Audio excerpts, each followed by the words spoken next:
su ñu nee carême ci jàngu bi mooy maanaam 40 jours ya nga xam ne chrétien yi dañ leen di woo ci tuub ci gën di ñaan gën a farlu ci séddoo ak sa morom rawatina ka sonn te soxla ndimbal te la di wone lu ni mel mooy tey jilee ci mees bi ñu tuddee meesu cendre yi dañuy jël doomi taal ñu diw ko ci nit ki ci jë bi loolu di ko fàttali ne moom war na suufeel boppam waaye itam loolu ab woote la woote ci tuub suufeel sa bopp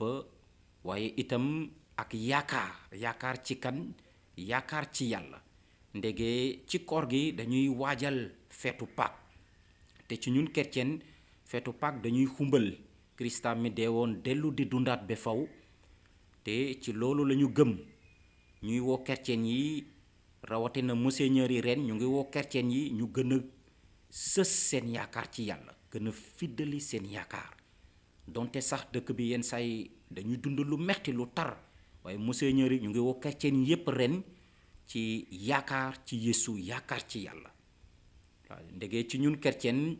lu baax dina jël ndam ci kaw lu bon dund gi dina jël ndam ci kaw dee gi ci gëm ci yàlla ki sës yaakaaram ci Yeesu ci ñun chrétien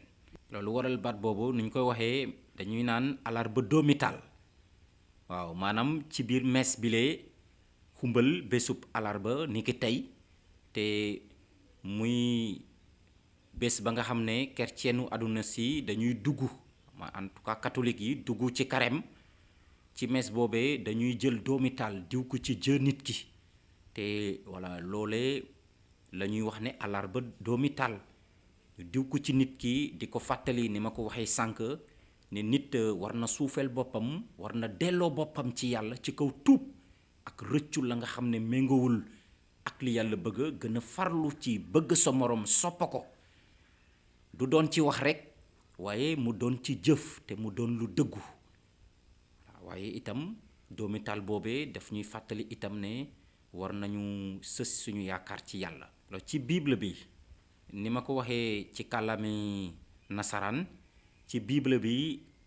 dañuy sukkandiku ci lu jëm ci chiffre 40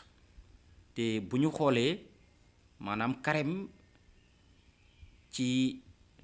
moo ba mu jóge moo joxe maanaam 40 juróom ñeenti fukki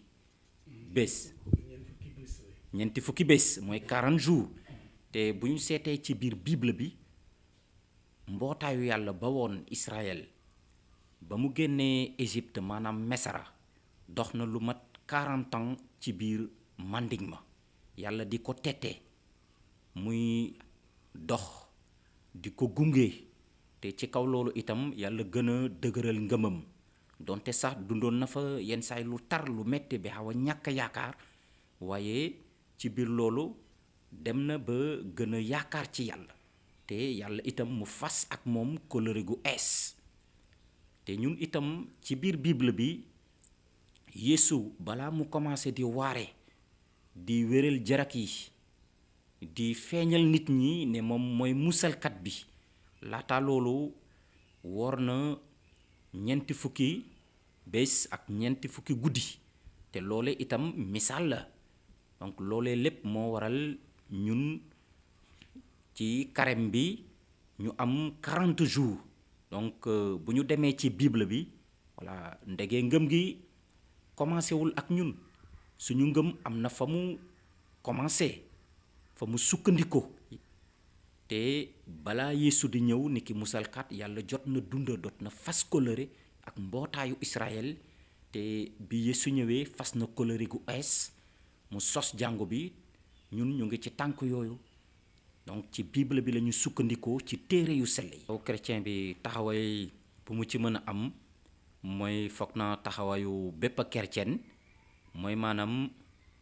farlu ci tuub mooy soo nekkee ca la nga xam ne rafetul jekkul neexul yàlla jekkul ci kanamu nit ñi nga bàyyi ko dugg ci lu rafet ci lu sell loolee war ndaw yi, loolee war bépp gëmkat, loolee war chrétien yi. waaye itam ñu leen di woo itam ka nga xam ne farlu woon ci ngëmam ci dem mees ak ci bokk ci li jàngu bi di dund, koor gi ñu koy woo ci loolu mu gën a farlu ci ngëmam. waaw dugg ci ci li ko jàngu bi wooyee mooy maanaam farlu ci ngëmam, dugg ci association yi, ci mouvement yi, voilà di teew di bokk di wone ngëmam itam di ko jëfoo ci biti ak ci kër ga ak fa muy liggéeyee. waaw ndaxte loolu mooy tax ñu mën a doon royukaay, ndaxte dañoo war di doon royukaay dundee seen ngëm, waaye di leen woo itam ñu bañ a ñàkk yaakaar ni ko monseigneur yi waxee. ndege suñu nekkee ay ndaw yenn saa yi dañuy am jafe-jafe, bëgg a liggéey doo ko am, bëgg a xëy doo ko am, voilà di jàng mu doon lu metti. voilà ñu leen di ñaanal itam ñu gën a sësu ci yàlla, di ko ñaan bañ a saalit, te ñu gën di farlu di góorgóorlu ndege yàlla sopp na leen te yàlla ku ko ñaan dina dalay dooleel. Je suis l'abbé Ambroise Moussatine, prêtre du diocèse de Thiès, vicaire à la cathédrale Sainte-Anne de Thiès. Vous venez de le dire, aujourd'hui nous célébrons l'entrée en carême qui est marquée par la célébration du mercredi des cendres, une messe qui est célébrée au cours de laquelle les cendres sont imposées au front des fidèles. Et les cendres sont donc signe de pénitence, signe d'humilité et de conversion, mais aussi signe d'espérance. Là, ceci nous permet de dire que espérance en Christ, parce que le carême constitue un temps de 40 jours qui prépare aux fêtes de Pâques, c'est-à-dire la fête de la résurrection du Christ mort et ressuscité. Et c'est un temps aussi qui appelle à l'espérance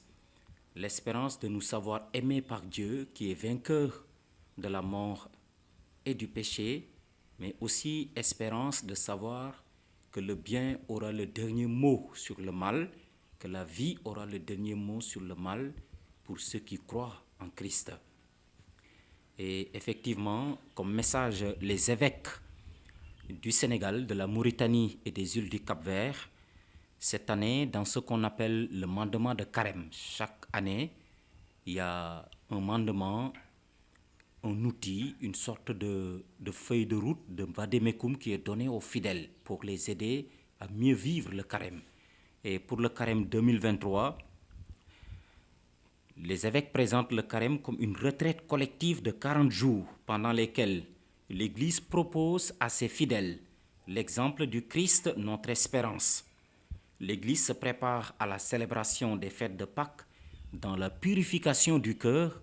la pratique parfaite de la vie chrétienne et une attitude de pénitence. Donc voilà qui résume parfaitement le sens du carême